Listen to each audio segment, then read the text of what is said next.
Let me ask you a question. No, really. I want to ask you a question. Who are you? And why are you looking at me as if I'm forgettable?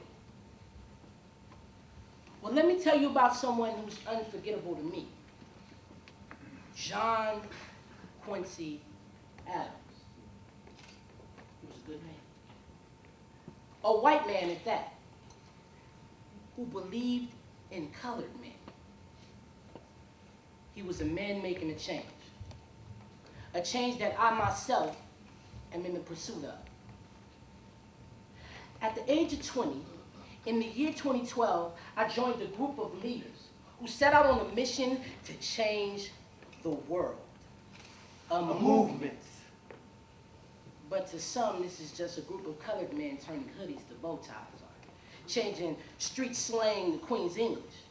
But honestly, let me ask you something. I mean, was this the revolution that men like Martin Luther King fought for?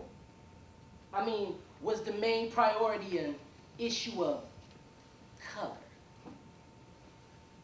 For this is not a fight we want to continue to fight.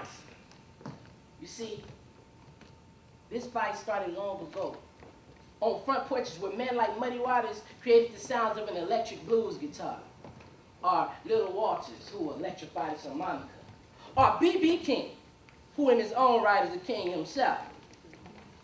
Well, at least when it comes to blues. See, my fight's universal. A man courageous enough to overcome a trial. A man who longs for knowledge to educate his children, and his legacy is passed from generations to generations to generations. A man with perseverance to fulfill his dream. A man. You see, and we are men making a change. Not because we are black, not because we were raised in the ghettos, not because we lived in single-parent homes, but because God created us men. An identity that has nothing to do with skin color, but with spirit, willpower, and life. So now I'm going to ask you the question again. Who are you?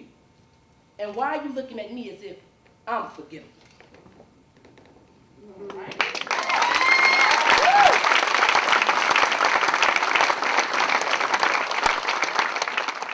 If I had to pick one thing that I took away from it that was big, besides the experience itself, I would definitely have to say change and standing up for something and advocating for something. Because it was actually my first time advocating for something that I really, really strongly believed in besides, like my dream or, school education. So that was huge for me. So advocation was something that was huge. So advocating would have to be the strongest thing, and change, definitely. The next step for me is definitely I'm going to continue to advocate, but not only advocate for myself, but I'm going to advocate for the generation after me, because it's a lot of things that I believe in that I want to change, and it's a lot of things that I want to bring to fruition. I want people to know like dreams are capable to be reached, and you don't have to ever worry about where you stay at, where you live, what you come from. Just believe in yourself, and if you believe in it strong enough, you can make a change with it, and that's something that I want to advocate for. That's something forever I'm going to advocate for.